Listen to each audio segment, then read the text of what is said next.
राम मंदिर आंदोलन के समय से लेकर आज तक बीजेपी संसद से लेकर सड़क तक चिल्लाती रही कि मुलायम सिंह यादव ने गोलियां चलवाई थी। लेकिन आज जब दिल्ली और बिहार में अपने हक की आवाज उठा रहे निहत्थे छात्रों पर पुलिस की लाठियां और गोलियां चलती हैं, तो यही बीजेपी के मंत्री संसद भवन के अंदर खड़े होकर बोलते हैं कि अरे गोली चलाने का आदेश कोई मंत्री या नेता दे ही नहीं सकता, ये तो मजिस्ट्रेट और एसडीएम तय करते हैं। सबसे पहली बुनियादी बात कि कहीं भी गोली चलाने का आदेश कोई मंत्री नहीं देता, वो मैजिस्ट्रेट देता है, एसडीएम देता है, डीएम देता है। मतलब गजब के दोगलापन। दूसरे के समय ये नेता दोषी और अपने समय संसद में खड़े होकर मजिस्ट्रेट दोषी बनाने लगते हैं। राम मंदिर निर्माण समिति के प्रमुख नृपेंद्र मिश्रा ने खुद कई बार स्पष्ट किया है कि उस समय के मुख्यमंत्री मुलायम सिंह यादव ने कभी गोली चलाने का आदेश नहीं दिया था। But did the permission for firing come from the chief minister's office? No, permission is not Or he was, required. or the district administration given the It free is, hand? yes, it is the district administration which was given. लेकिन भाजपा ने दशकों तक राजनीतिक रोटियां सेकने के लिए झूठा नैरेटिव फैलाया। लेकिन आज क्या हो रहा, जब दिल्ली और बिहार में अपने रोजगार, पेपर लीक और भविष्य के लिए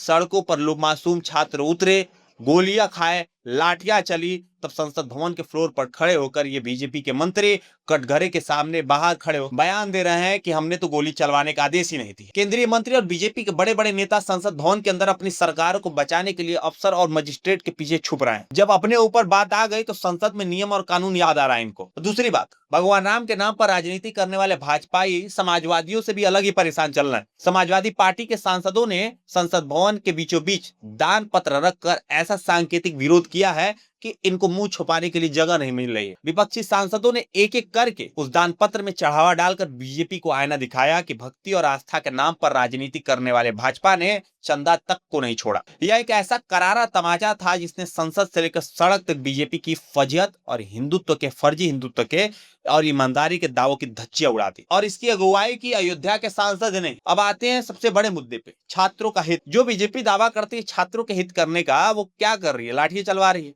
आज देश में जब कोई सोच भी नहीं पा रहा था कि डिजिटल इंडिया क्या होता है, तब 2017 से पहले अखिलेश यादव ने ही उत्तर प्रदेश में अपनी सरकार में बिना भेदभाव के लाखों विद्यार्थियों को फ्री में है लैपटॉप बांटे थे। उस विजन ने लाखों युवाओं का भविष्य बदल दिया। उन्हें पढ़ाई और टेक्नोलॉजी से उन्होंने जोड़ा। और आज बीजेपी की सरकार छात्रों को क्या दे रही है?